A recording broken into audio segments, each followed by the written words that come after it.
London, 1829.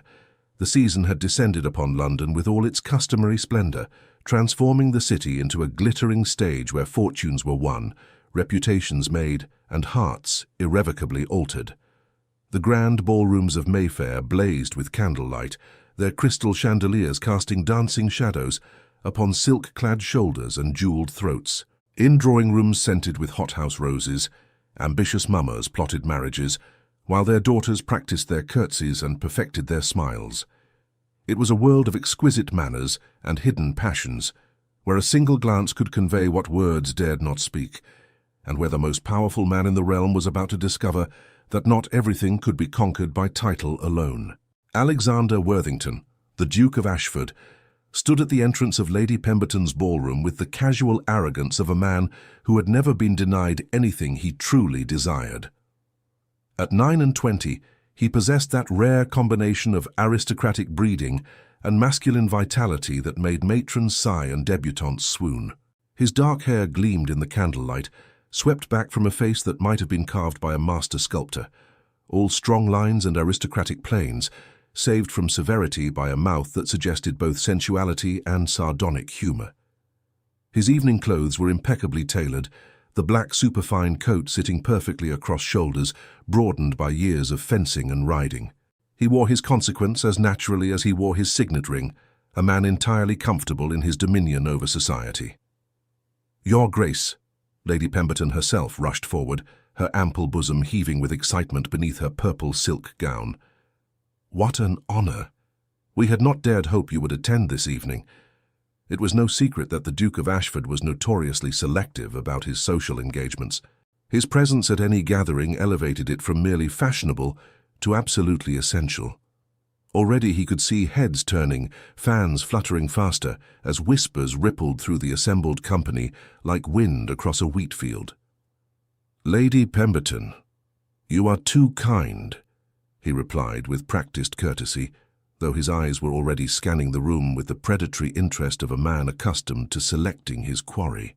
The ballroom was crowded with the usual collection of hopeful debutantes, each one dressed in the obligatory white or palest pastels, their faces alight with the desperate hope that this might be the evening their fortunes changed. He had seen it all before, the calculating glances of mothers, the simpering smiles of daughters who would agree with anything he said, laugh at any jest he made, no matter how poor. It had become tedious, this endless parade of feminine acquiescence. Dear listener, I would like to invite you to like, comment, and subscribe to our channel. If you enjoy our beautiful period romances, it helps us continue bringing quality entertainment to you. The orchestra struck up a waltz, and the Duke was preparing to make his excuses to Lady Pemberton when something caught his eye, or rather someone. Standing near the far windows, partially obscured by a marble column, was a young woman unlike any he had seen in years of attending such gatherings. She was not watching him, which was itself extraordinary.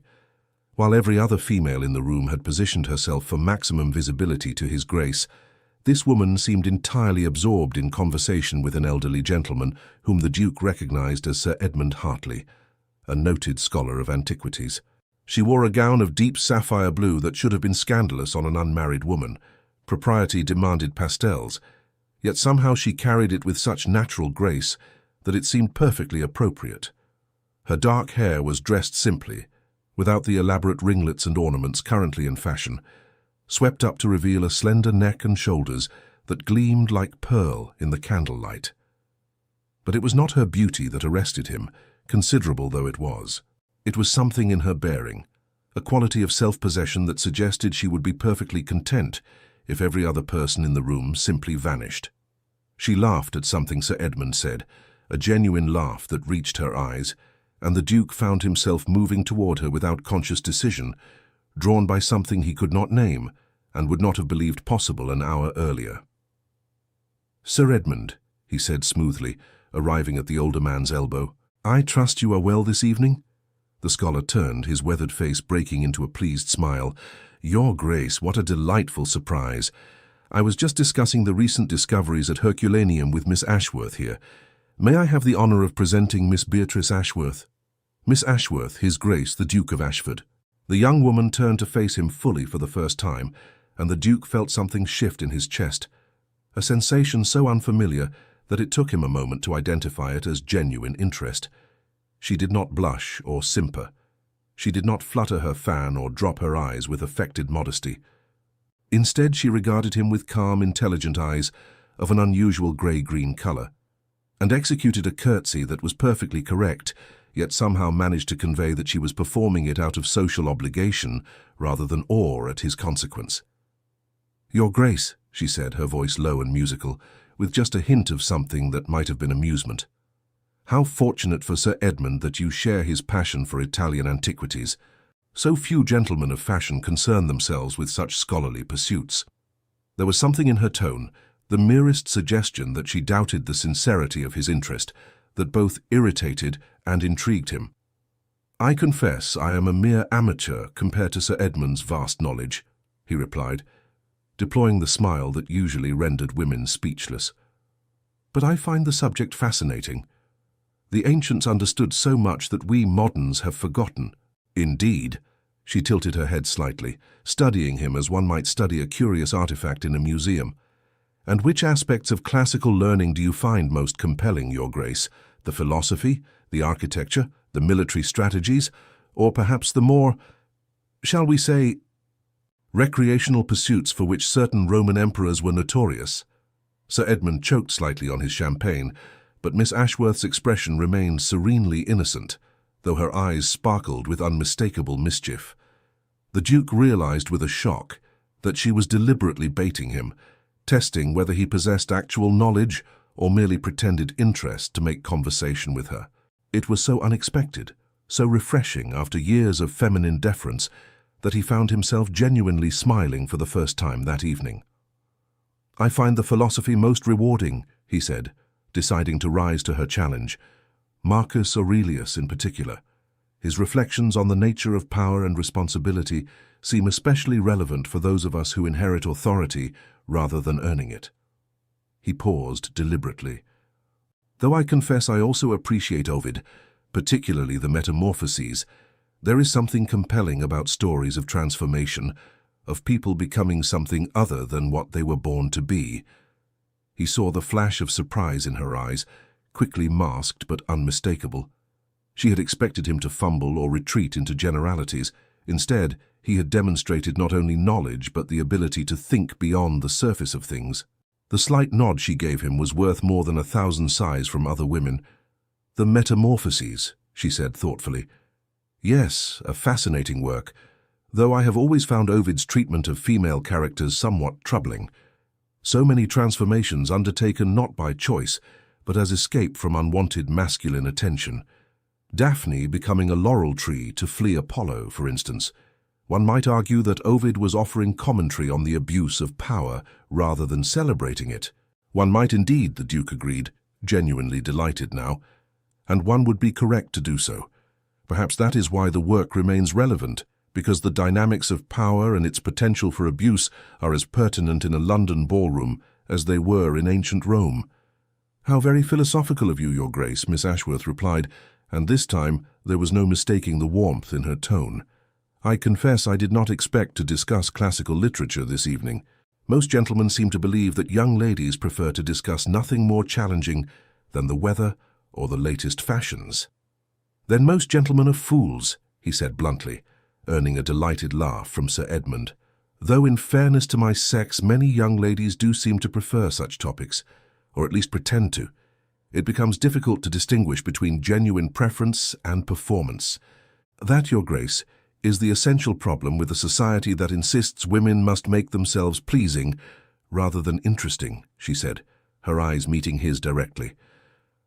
"When one is constantly performing, authenticity becomes impossible. But I suspect you understand something of that burden yourself. A duke must also perform, must he not? Always conscious of being watched, judged, measured against the expectations of your rank." It was such an unexpected observation, cutting so close to thoughts he rarely acknowledged even to himself, that the Duke found himself momentarily speechless. Before he could formulate a response, the music changed, and he heard himself asking, "Would you do me the honor of this dance, Miss Ashworth?"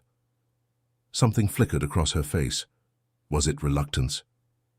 "You are very kind, Your Grace, but I was just about to retire to the refreshment room. The evening has grown rather warm." It was a polite refusal, and for a moment the Duke simply stared at her, unable to process what had just occurred. In 7 years of attending society functions, no woman had ever declined his invitation to dance. Ever. The refusal was so unprecedented that he wondered briefly if he had misheard. "Then perhaps I might escort you," he suggested, recovering his composure. "I confess I could also benefit from some refreshment." "How thoughtful but unnecessary," she replied with a smile that was perfectly pleasant, yet somehow managed to be dismissive. "Sir Edmund has promised to show me his sketches from his recent travels. I would not wish to keep you from your other obligations, Your Grace. I'm quite certain there are many young ladies hoping for the honor of dancing with you." And with that, she curtsied again and allowed Sir Edmund to escort her toward the refreshment room, leaving the Duke of Ashford standing alone in the middle of Lady Pemberton's ballroom, watching her retreat with a mixture of disbelief and growing fascination. "Well," murmured Lord Thornbury, appearing at his elbow with barely suppressed mirth, "that was remarkably entertaining. The great Duke of Ashford refused by a woman. I never thought I would live to see the day." "Who is she?" the Duke asked, his eyes still following the sapphire gown as it disappeared through the doorway. "Truly, I mean, what is her situation?" Thornbury, who made it his business to know everyone's situation, was happy to oblige. "Miss Beatrice Ashworth, only daughter of the late Baron Ashworth. Father died 2 years ago, left her quite comfortably situated. Not an immense fortune, mind you, but enough that she needn't marry for money. She lives with her aunt, Lady Catherine Ashworth, in a respectable house in Bedford Square. This is her 3rd season, which makes her practically a veteran of the marriage market. Rumour has it she's refused at least a dozen offers, including one from Viscount Weatherby." "Weatherby?" The Duke frowned. The Viscount was considered an excellent catch, handsome, wealthy, with an unblemished reputation. "Why would she refuse him?" "Apparently she found him boring," Thornbury said with a grin. "According to my sister, who is friendly with Miss Ashworth, the young lady has rather exacting standards. She claims she will not marry merely for position or wealth, but only for genuine regard and intellectual compatibility. Quite the romantic for someone so obviously practical in every other regard." The Duke barely heard the last part. His entire attention was focused on the doorway through which Miss Ashworth had vanished. Something had awakened in him, something he had not felt in years, perhaps had never truly felt. The thrill of a genuine challenge, the intrigue of an unsolved puzzle, the irresistible lure of something that could not be easily obtained. "I am going to marry her," he said quietly, surprising himself with the certainty in his voice. Thornbury choked on his champagne. "I beg your pardon? You've known her all of 10 minutes, most of which she spent subtly insulting you, and she just refused to dance with you. Are you feeling quite well?" "Perfectly well," the Duke replied, a slow smile spreading across his face. "In fact, I cannot remember when I have felt better. Excuse me, Thornbury. I suddenly find myself in need of refreshment." He made his way toward the refreshment room with purposeful strides, ignoring the hopeful glances and strategic positioning of various young ladies along his path. The refreshment room was less crowded than the ballroom, offering some relief from the press of bodies and the overwhelming scent of perfume and hothouse flowers. He spotted Miss Ashworth immediately. She stood by a window, still in conversation with Sir Edmund, examining what appeared to be a portfolio of sketches. The Duke approached more cautiously this time, aware that he needed to modify his strategy. Miss Ashworth was clearly not impressed by title or consequence alone. She required something more, substance, perhaps, or genuine interest that went beyond superficial attraction. Very well, he could provide that. In fact, he realized with some surprise, he wanted to provide that. The prospect of an actual conversation with an intelligent woman who would challenge rather than flatter him was more appealing than anything he had experienced in years of social intercourse. "Sir Edmund," he said, arriving at the scholar's side, "I wonder if you might spare me a moment. I have been meaning to consult with you about a matter of some scholarly importance." The older man looked up with interest. "Of course, Your Grace. What matter is that?"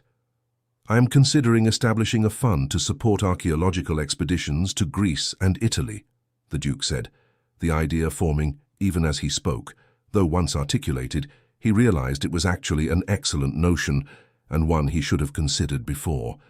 I understand you have connections with various learned societies, and might advise me on how such a fund could be most effectively structured. Sir Edmund's weathered face lit up with enthusiasm. Your Grace, what a splendid idea! This is precisely the sort of patronage that is so desperately needed. Yes, I would be honored to assist you in any way possible. Perhaps we might arrange a meeting at your convenience to discuss the details. Why not now? The Duke suggested, pulling out a chair at a nearby table. Unless, of course, we would be interrupting Miss Ashworth's evening. He glanced at her with calculated innocence. Not at all, Miss Ashworth replied, though her eyes told him she understood perfectly well what he was doing. I find the prospect of actual scholarship far more engaging than the usual ballroom chatter. By all means, let us discuss your philanthropic ambitions, Your Grace.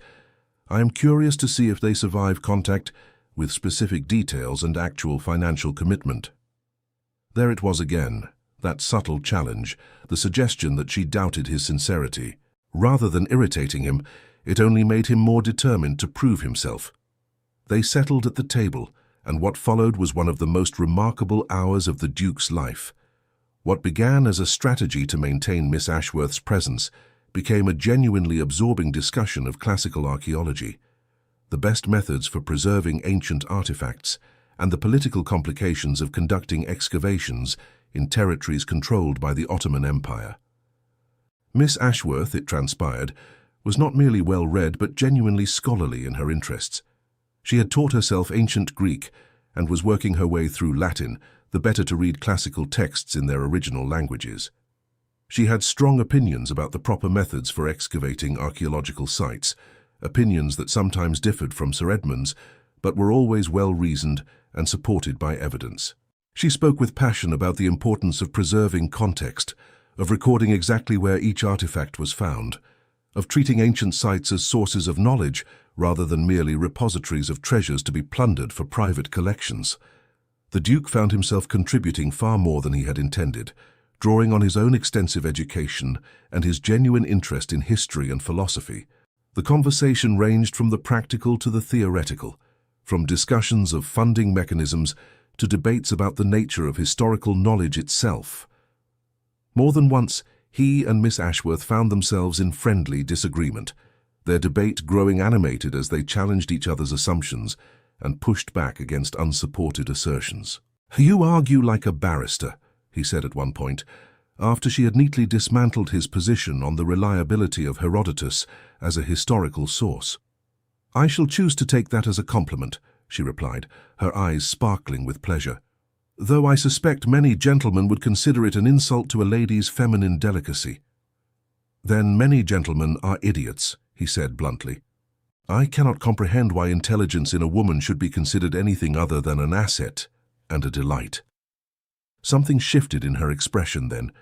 The wariness receded slightly, replaced by what might have been cautious approval. "That is a remarkably enlightened perspective, Your Grace. One does not often encounter it among gentlemen of your station." "Perhaps you have been encountering the wrong gentleman," he suggested, holding her gaze. She looked away first, but not before he saw the faint color rise in her cheeks. "Perhaps," she murmured. The evening was growing late when Lady Catherine Ashworth, a formidable woman in her 50s with iron-grey hair and shrewd eyes, appeared to collect her niece. "Beatrice, my dear, we should be departing. The hour grows unseemly late." Miss Ashworth rose immediately, gathering her reticule and shawl. "Of course, Aunt Catherine."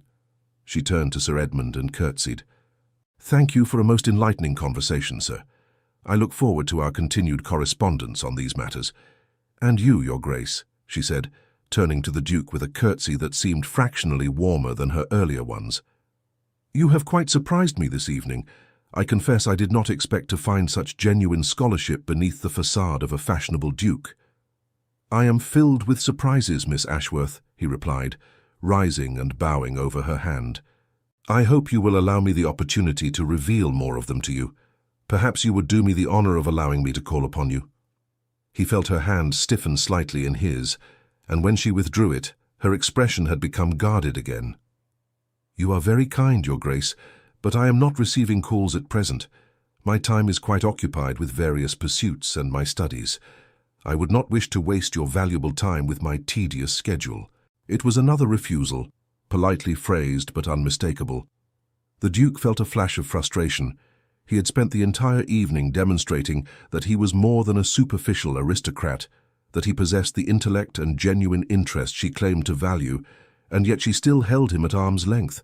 What more did she require? "Surely your pursuits and studies do not consume every hour of every day," he pressed, more forcefully than he had intended. "One afternoon—" "Cannot be spared, I am afraid," she interrupted gently but firmly. "I do apologize, Your Grace. Perhaps we shall encounter one another again at some future social gathering. Good evening." And before he could formulate another argument, she was gone, her aunt shepherding her toward the exit with the efficiency of a seasoned military commander. The Duke stood watching them go, aware that Sir Edmund was regarding him with poorly concealed amusement. "Do not say it," he warned the older man. "Say what, Your Grace?" Sir Edmund replied innocently.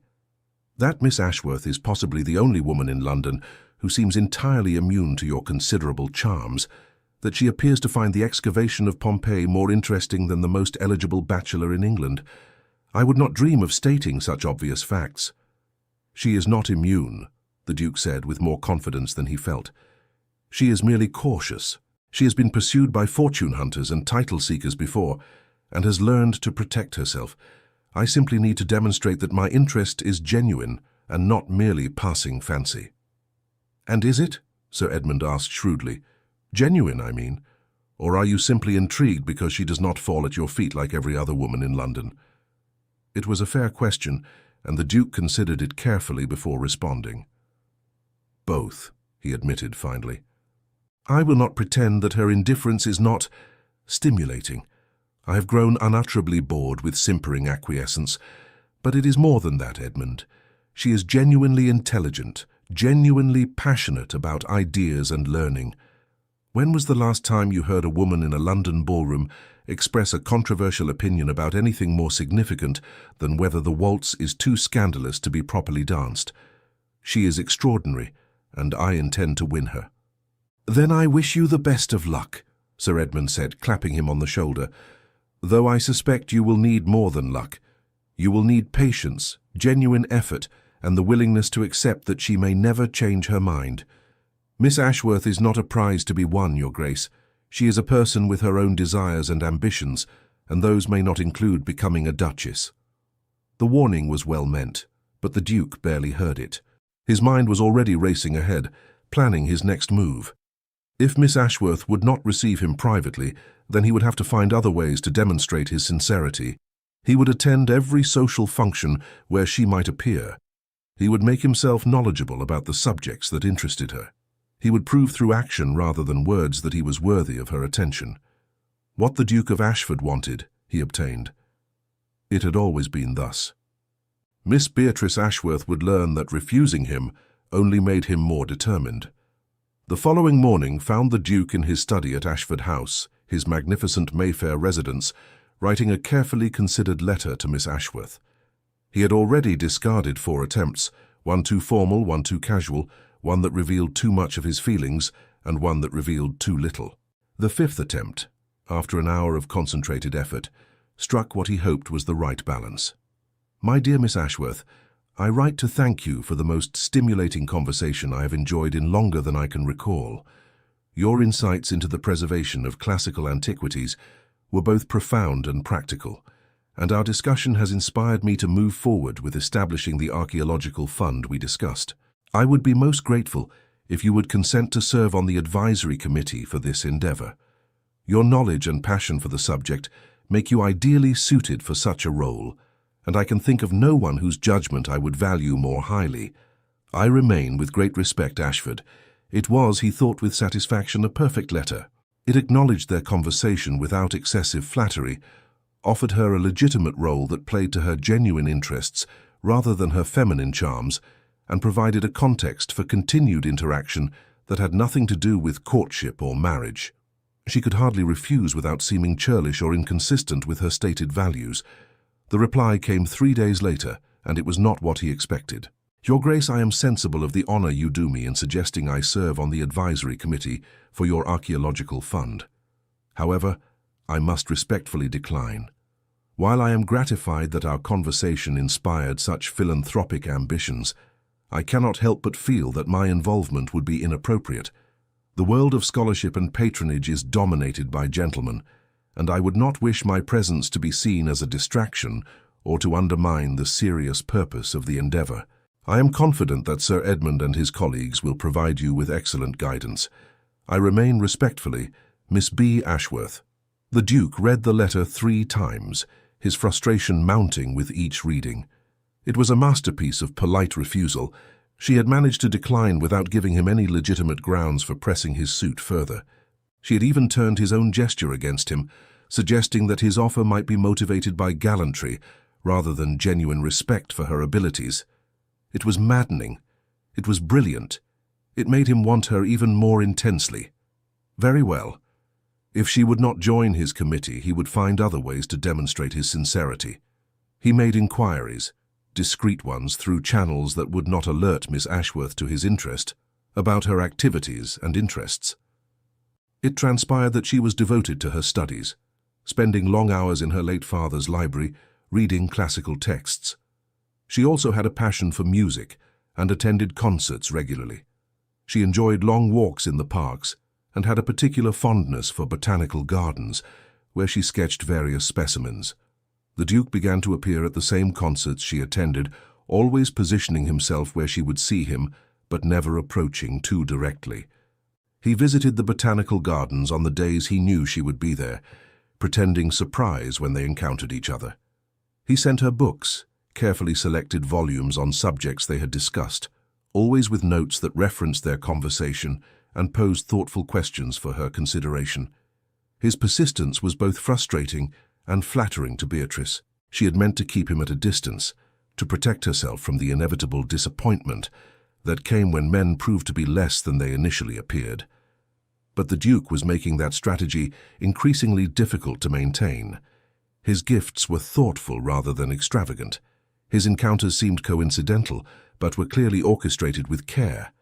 And most importantly, he continued to treat her as an intellectual equal rather than merely a beautiful woman to be pursued. One afternoon in early May, they encountered each other at Kew Gardens.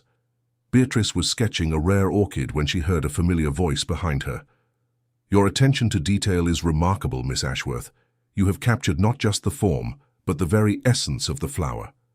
She turned to find the Duke standing a respectful distance away, dressed for walking in a dark green coat that brought out the color of his eyes. "Your Grace," she said, rising and executing a curtsy.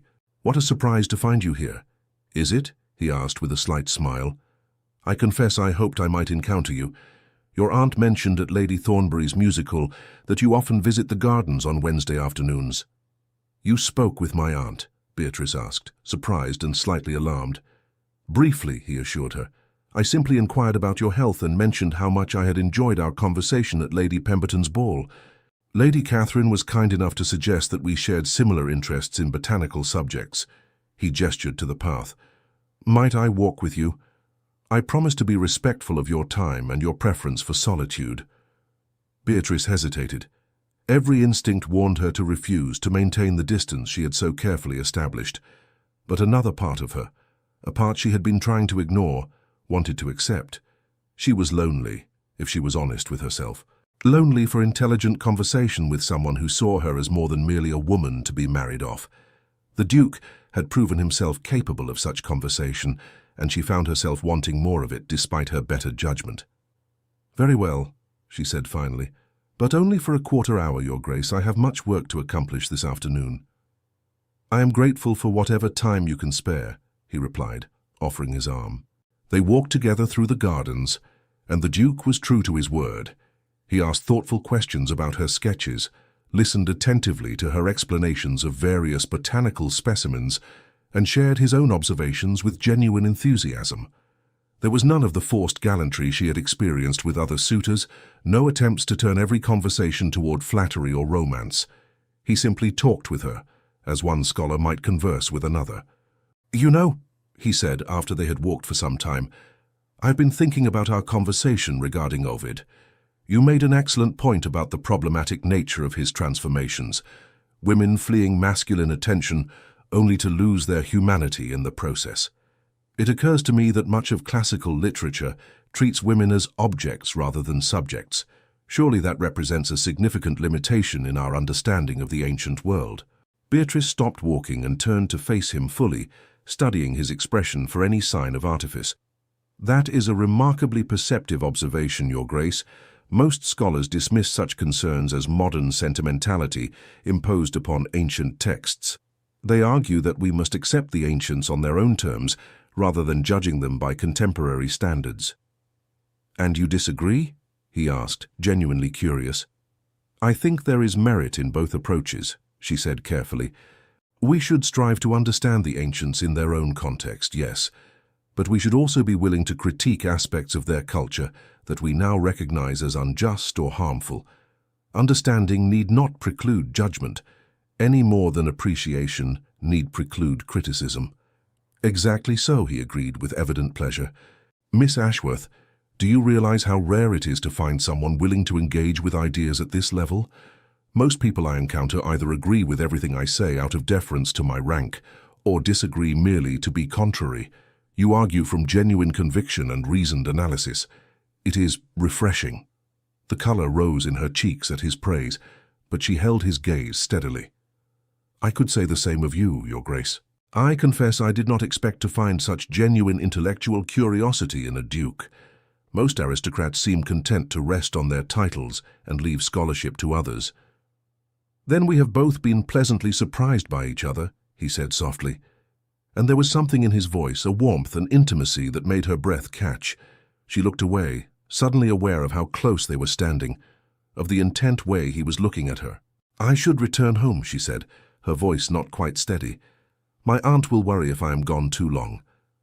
Of course, he said immediately, stepping back to give her space. Thank you for allowing me to walk with you, Miss Ashworth. I hope we might encounter each other again soon. Perhaps, she said non-committally, though they both knew it was not truly a matter of chance. He would arrange to be wherever she was, and despite her better judgment, she found she did not entirely object to the prospect. Over the following weeks, a pattern emerged. They encountered each other at concerts, at galleries, in the parks and gardens. Sometimes they walked together, sometimes they simply conversed briefly before parting. The Duke never pressed for more than she was willing to give, never demanded acknowledgement of the courtship that was clearly taking place despite her refusal to formally receive him. He was patient in a way she had never expected, persistent without being aggressive, attentive without being suffocating. Slowly, imperceptibly at first, Beatrice felt her defenses beginning to weaken. She found herself looking forward to their encounters, disappointed when several days passed without seeing him. She began to dress with more care on the days she knew he might appear, choosing colors and styles that she thought he might admire. She caught herself thinking about him at odd moments, wondering what he would say about a passage she was reading, imagining how he would respond to an argument she was formulating. It terrified her, this growing attachment.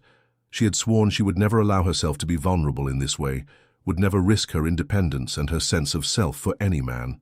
Yet the Duke seemed to be breaching her defenses without even trying, simply by being consistently thoughtful, genuinely interested, and utterly respectful of her boundaries, even as he gently pushed against them. One evening at a concert at the Hanover Square Rooms, they found themselves seated near each other. Whether by chance or design, Beatrice no longer knew. The soprano was singing a particularly moving aria when she felt the Duke's eyes upon her. She turned her head slightly and found him watching her with an expression of such tender intensity that it took her breath away. In that moment, she realized with absolute certainty that she had fallen in love with him. The knowledge was both exhilarating and terrifying. She had thought herself immune to such feelings, had believed that her intellectual independence would protect her from the vulnerability of romantic attachment. Instead, she had discovered that genuine intellectual connection could be even more seductive than physical attraction, that a man who valued her mind could capture her heart far more thoroughly than one who merely praised her beauty. After the concert, as they stood in the crush of people waiting for their carriages, the Duke drew her slightly aside into a quieter corner of the vestibule. "Miss Ashworth," he said quietly, his voice pitched for her ears alone, "I wonder if you might finally consent to receive me properly. Allow me to call upon you at Bedford Square.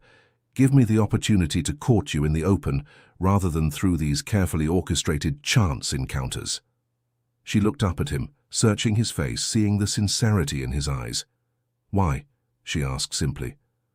"Why me, Your Grace? London is full of beautiful women who would be thrilled to receive your attentions. Women who would be far easier to court, who would not challenge you at every turn, who would be grateful for your interest rather than suspicious of it. Why pursue someone who has made it abundantly clear that she does not wish to be pursued?" "Because you are worth pursuing," he said immediately. "Because you challenge me to be better, to think more deeply, to look beyond the surface of things. Because when I am with you, I feel more truly myself than I do in any other company. And because, Beatrice," he used her given name deliberately, watching her eyes widen at the intimacy, "I have fallen completely and irrevocably in love with you, and I cannot imagine spending my life with anyone else." The breath left her lungs in a rush. She had expected many things, but not this. Not such a direct and unequivocal declaration. "You do not know what you're saying," she whispered. "You cannot truly want to marry someone like me. I would argue with you constantly. I would challenge your opinions. I would never be content to simply manage your household and smile prettily at social functions." "I know," he said, taking her hands in his, a boldness given their public location, but he seemed beyond caring about propriety. "That is precisely why I want to marry you. Beatrice, I do not want a conventional duchess. I want you, with all your arguments and challenges and intellectual passions. I want to come home at the end of the day and discuss philosophy with you until we fall asleep mid-debate. I want to watch you pursue your studies and know that I am married to a woman who values knowledge as much as I do. That is the life I want, and I can only have it with you." Tears pricked at her eyes, and she blinked them back furiously. "What if society disapproves? What if I embarrass you with my unconventional behavior?" "Then society can go to the devil," he said fiercely. "Beatrice, you could never embarrass me. You could only make me proud. Please allow me to call upon you properly. Give me the chance to prove that I mean every word I am saying." She wanted to say yes. Every fiber of her being wanted to accept his declaration and his courtship. But fear held her back. Fear of disappointment. Fear of losing herself. Fear of discovering that his interest was merely the thrill of conquest and would fade once she surrendered. "I need time to think," she said finally. "This is all happening so quickly, and I cannot make such an important decision in haste." "Take all the time you need," he assured her, though his eyes showed his disappointment. "I will wait, Beatrice. However long it takes, I will wait for you." That night, Beatrice could not sleep. She paced her bedchamber, wrestling with the decision that would determine the course of her entire life. On one side lay safety, continuing as she was, independent and unattached, free to pursue her studies without interference. On the other lay risk, the possibility of happiness with a man who seemed to understand her, but also the possibility of heartbreak if he proved false. She thought about all the conversations they had shared, all the times he had demonstrated genuine interest in her thoughts rather than merely her appearance. She remembered how he had encouraged her to speak her mind, how he had listened with real attention when she explained her theories about classical texts, how he had sent her books with thoughtful notes rather than jewelry with empty compliments. By dawn, she had made her decision. The following afternoon, the Duke received a note in a feminine hand. "Your Grace, you may call upon me tomorrow at 3 o'clock. I make no promises beyond allowing you the opportunity to present your case. But I confess I am curious to see how you conduct a proper courtship, having become so accustomed to your improper one. Miss B. Ashworth." The Duke read the note 3 times, a smile spreading across his face. It was not an acceptance, but it was permission, and that was more than enough. He arrived at Bedford Square at precisely 3 o'clock the next day, dressed with particular care and carrying a bouquet of lilies and delphiniums. The butler showed him to a pleasant sitting room where Miss Ashworth waited with her aunt. Lady Catherine regarded him with shrewd eyes but said nothing, simply taking up her embroidery and positioning herself by the window, present as propriety demanded, but far enough away to allow private conversation. "Your Grace," Beatrice said, rising to greet him, "thank you for coming." "Thank you for receiving me," he replied, bowing over her hand. "I have brought you these. I hope you do not find them presumptuous." She took the flowers with a genuine smile. "Not at all. They are lovely. You remembered they are my favorites." "I remember everything you have ever told me," he said softly, and watched the color rise in her cheeks. They sat, and for a moment neither spoke. Then the Duke took a deep breath and began. "Miss Ashworth, Beatrice, I know you have doubts about my sincerity. I know you fear that I am pursuing you merely for the novelty of it, and that my interest will fade once the chase is over. I cannot prove those fears unfounded with words alone. But I can tell you with absolute certainty that what I feel for you is unlike anything I have ever experienced. You have changed me, challenged me, made me want to be more than I was, and I believe, I hope, that I might do the same for you." Beatrice studied him carefully, and he bore her scrutiny without flinching. "Tell me," she said finally, "what do you envision for a marriage between us, truly, I mean? Not the romantic ideal, but the practical reality. How would our lives be structured? What would be expected of me as your Duchess?" It was a test, and they both knew it. But the Duke had been prepared for such questions and answered honestly. "I envision a partnership," he said.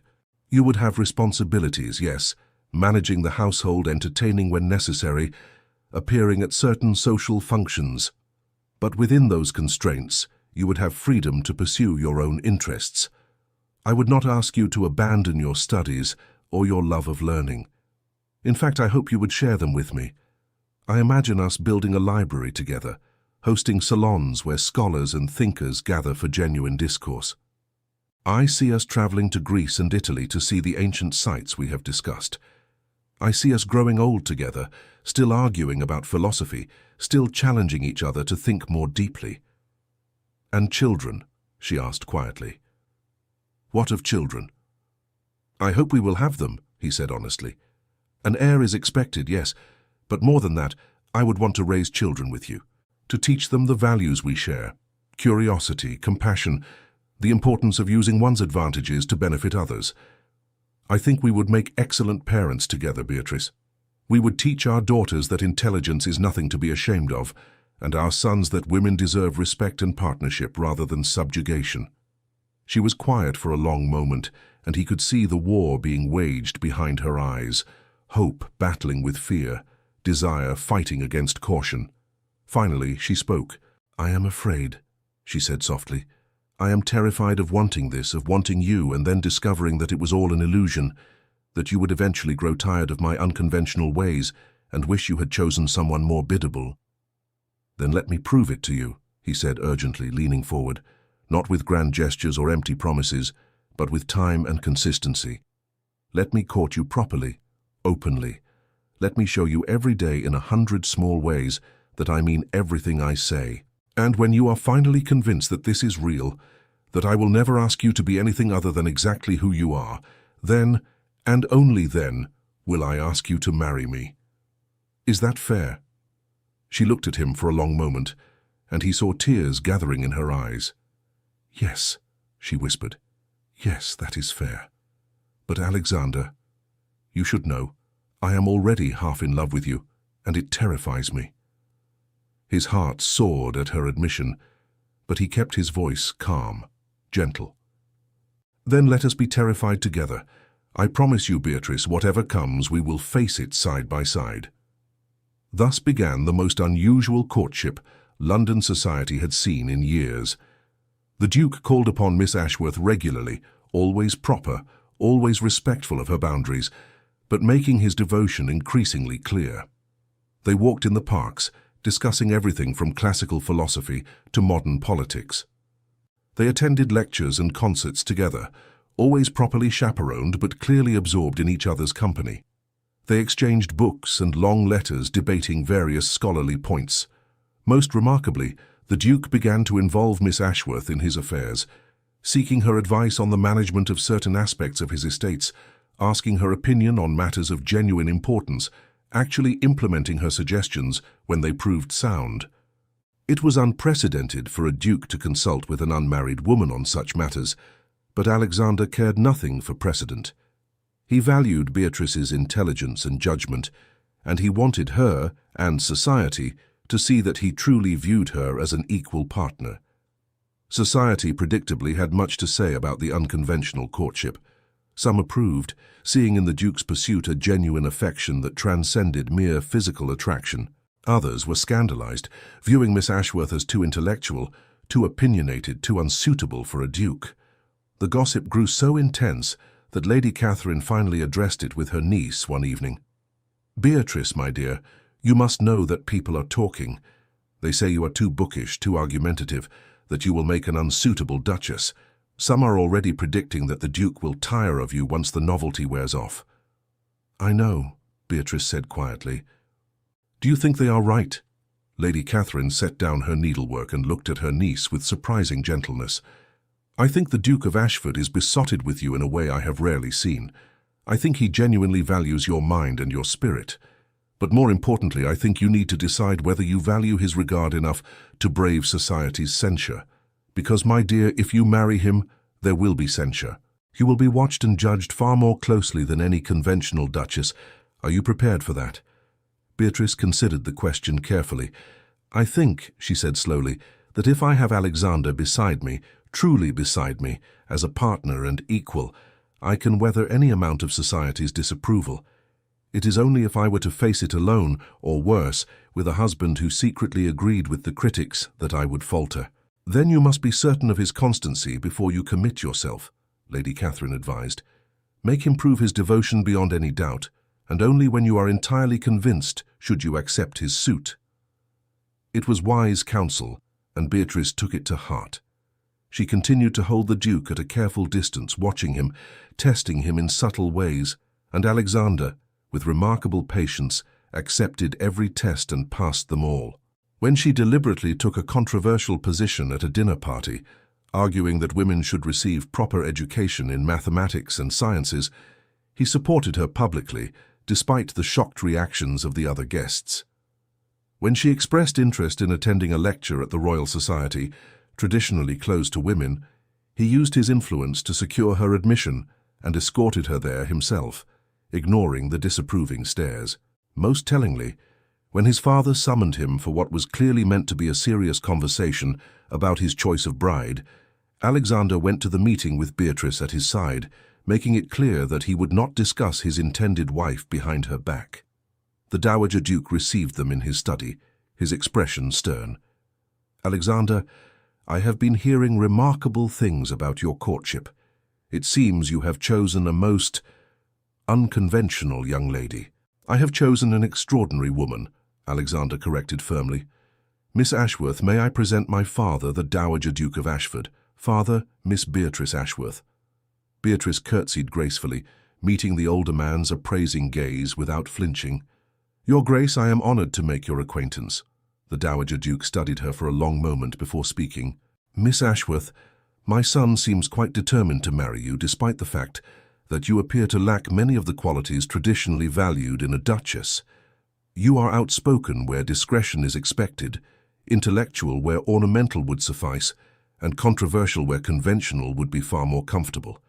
Can you explain to me why I should welcome such a match?" It was a brutal question, but Beatrice answered it calmly. "I cannot, Your Grace.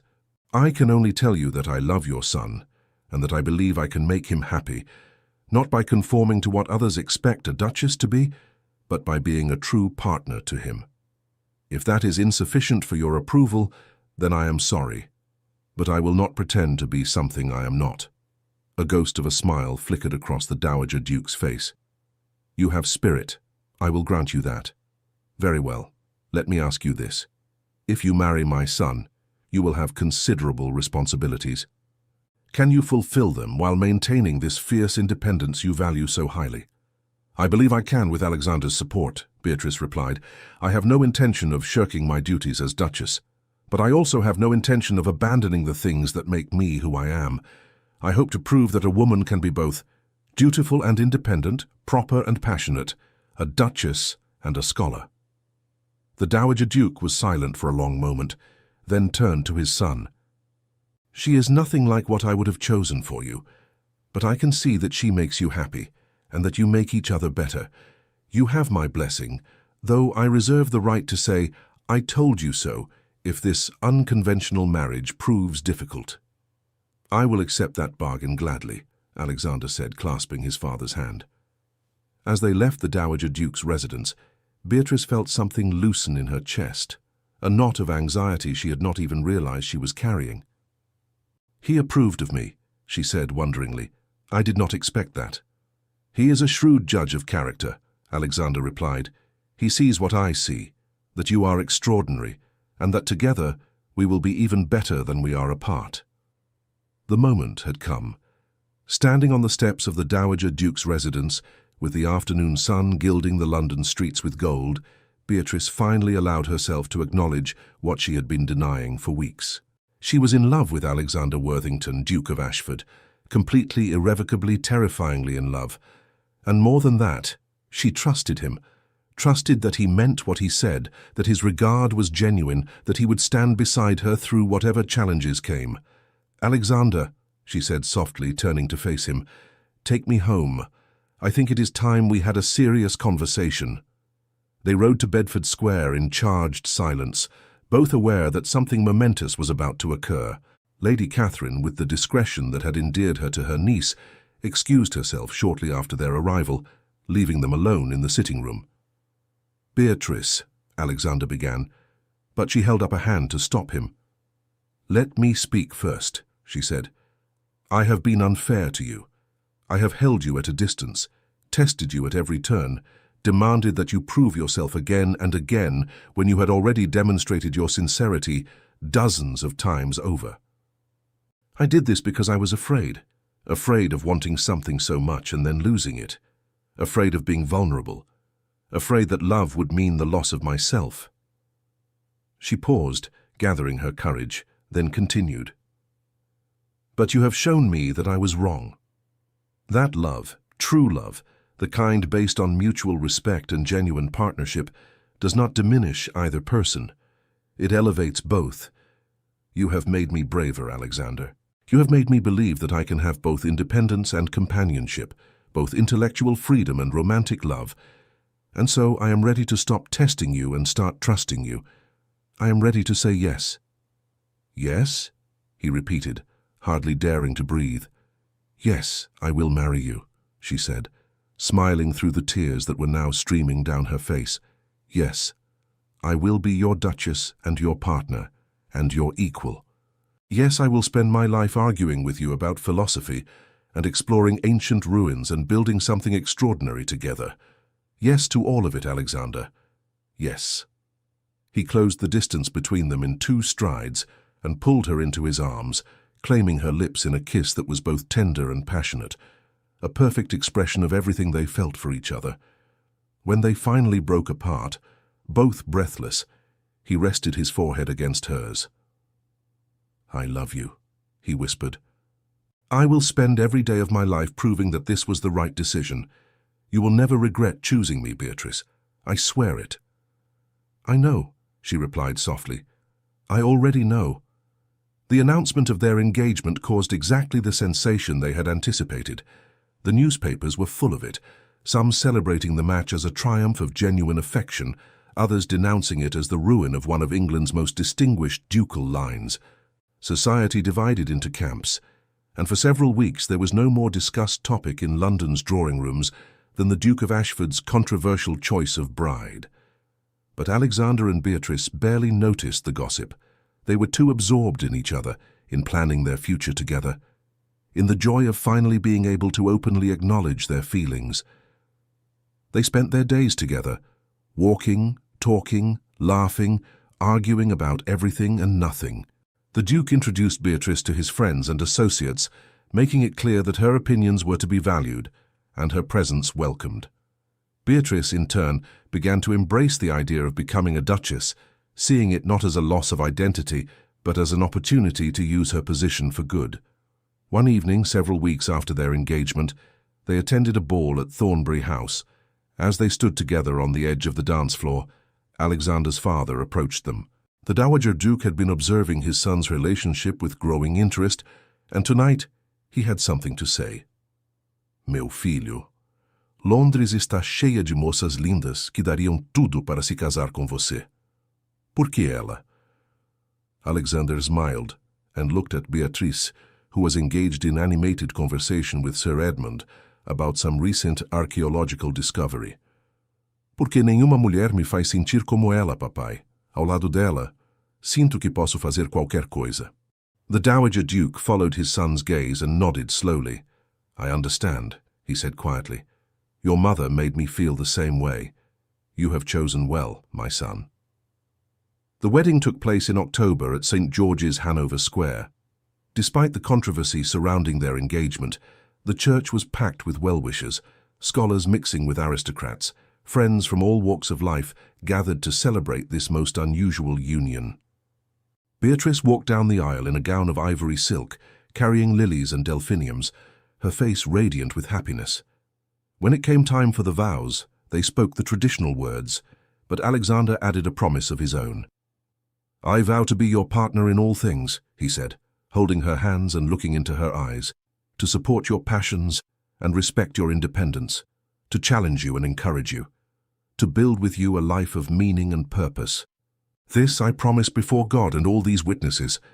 Beatrice's eyes filled with tears as she responded, and I vow to stand beside you as an equal, she said, to share with you my thoughts and dreams, to argue with you and laugh with you, to create with you a partnership that honors both of us. This I promise with all my heart.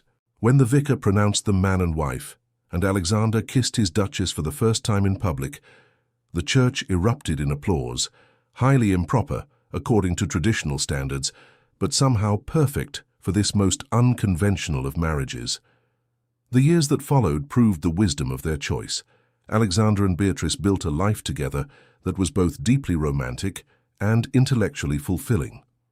They established a magnificent library at Ashford House, hosting regular gatherings where scholars and thinkers met for genuine discourse.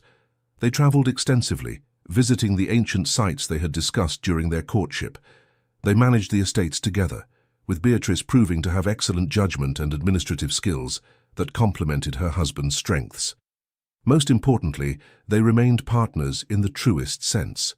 They argued frequently about everything from philosophy to estate management, but their arguments were spirited rather than bitter, motivated by mutual desire to reach the best conclusions rather than to dominate each other. They challenged one another constantly, pushing each other to think more deeply, to consider perspectives they might otherwise have missed, and through it all, they loved each other with a devotion that only grew stronger with time. They had 4 children, 2 sons and 2 daughters, who were raised in an atmosphere of intellectual curiosity and mutual respect. The children watched their parents debate complex ideas at the dinner table and learned that disagreement need not mean disrespect. They saw their mother treated as an equal partner in all matters and learned that women were just as capable of serious thought as men. They observed their father supporting their mother's scholarly pursuits and learned that true strength lay in lifting others up rather than holding them down. On their 10th wedding anniversary, they hosted a small dinner party at Ashford House for their closest friends. After the guests had departed and the children were in bed, Alexander and Beatrice stood together in the library, looking out at the moonlit gardens. Do you remember, Alexander said softly, that first night at Lady Pemberton's ball, when you refused to dance with me? Beatrice laughed. How could I forget? I was so determined to dislike you, so certain that you were just another arrogant aristocrat who wanted a pretty ornament rather than a real partner. And I was so arrogant, he admitted ruefully. I thought I could simply decide to marry you and you would fall into line like every other woman I had ever pursued. You taught me so much about humility and genuine effort. She turned in his arms to face him, reaching up to cup his cheek. You taught me something too. You taught me that it was possible to be loved for exactly who I am, without pretense or performance. That was a gift beyond price, Alexander. We have taught each other many things over the years, he said, kissing her softly, and I look forward to many more years of mutual education. Even when I argue with you about everything? She teased. Especially when you argue with me about everything, he assured her. A life without intellectual challenge would be unutterably boring. I would far rather spend my days debating with you than agreeing with someone less interesting. She laughed, that genuine, unguarded laugh that still had the power to make his heart soar. Then, I shall endeavor to keep arguing with you for the next 50 years at least. Promise? He asked, his eyes twinkling. Promise, she replied solemnly, then kissed him again. Years continued to pass, and their love only deepened. They grew older together, their hair silvering, their faces acquiring the lines that come from a lifetime of laughter and passionate debate. Their children grew and married, bringing grandchildren who delighted in their grandmother's stories of ancient Rome and their grandfather's tales of archaeological adventures. London society, which had once been scandalized by their unconventional marriage, gradually came to view them as a model couple. Other young people, inspired by their example, began to seek partnerships based on genuine compatibility rather than merely advantageous connections. The world did not change overnight, but it changed slowly and steadily, in part because two people had dared to build a life together on their own terms. On the night of their 25th wedding anniversary, they returned to Kew Gardens, where they had once walked together during their courtship. They stood in the same spot where Alexander had first asked to court Beatrice properly, looking up at the stars. "Do you remember what I said to you here?" Alexander asked, taking her hand. "You said many things," Beatrice replied with a smile, "but I remember most clearly when you said you wanted a partner, not a conventional wife. That you wanted to debate philosophy until you fell asleep mid-argument. And we have done exactly that, haven't we?" he said with satisfaction, "though I confess the arguments are often more interesting than the sleep." She laughed and squeezed his hand. "Alexander, if I could go back to that ballroom and do it all again, I would not change a single moment. Every argument, every challenge, every time I refused you or tested you, all of it led us here, to this life we have built together. You are still the most extraordinary man I have ever known, and I am still as much in love with you as I was that day when I finally agreed to marry you. And you, Beatrice Worthington, are still the most brilliant, infuriating, wonderful woman I have ever met," he replied, turning to face her fully. "You wore down my arrogance not through submission, but through being so completely yourself that I could not help but be changed by knowing you. You showed me what real partnership looks like, and I am grateful for it every day." They kissed there under the stars, two people who had found in each other something rare and precious, a love that did not demand conformity but celebrated authenticity, a partnership that made both of them better than they could have been alone, a marriage that had become a testament to what was possible when two people truly saw each other as equals. And if their story inspired others to seek the same kind of partnership, to value substance over superficiality, authenticity over performance, then that was perhaps their greatest legacy, the proof that love, when built on a foundation of mutual respect and genuine affection, could transform not just two lives but ripple outward to touch countless others. As they walked back through the gardens hand in hand, Beatrice thought about that frightened young woman who had been so certain that marriage would mean the end of everything she valued. How wrong she had been.